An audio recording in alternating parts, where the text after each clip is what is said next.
ডায়াবেটিসে কোন কোন ফল আমরা খেতে পারি। একটা জিনিস মনে রাখবেন যে ডায়াবেটিসে আমরা বেশি করে ফল এবং স্যালাড সবাইকে খেতে বলি। স্যালাডে কোনো রকম কোনো সমস্যা নেই, কিন্তু কিছু কিছু ফল খেলে সমস্যা হতে পারে, অর্থাৎ আমাদের ব্লাড সুগার বেড়ে যেতে পারে।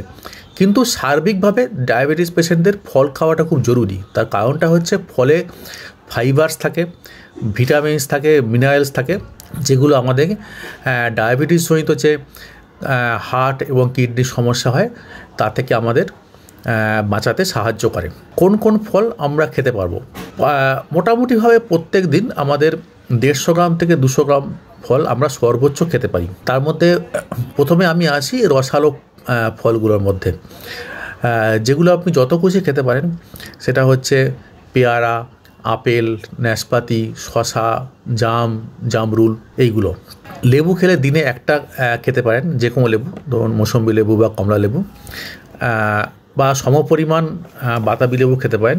কিন্তু আমরা একটা খুব ভুল করি, সেটা হচ্ছে আমরা লেবু জুস করে খাই। লেবু কেন, কোনো ফলই জুস করে খাবেন না। জুস করে খেলে ফলের গুণাগুণটা নষ্ট হয়ে যায়, বিশেষত ফাইবারটা নষ্ট হয়ে যায়, এবং জুস করে খেলে কিন্তু তার সুগারের মাত্রাটা বেড়ে যেতে পারে। সুতরাং কোনো ফলই কিন্তু জুস করে খাবেন না, ফল চিবিয়ে চিবিয়ে খাবেন।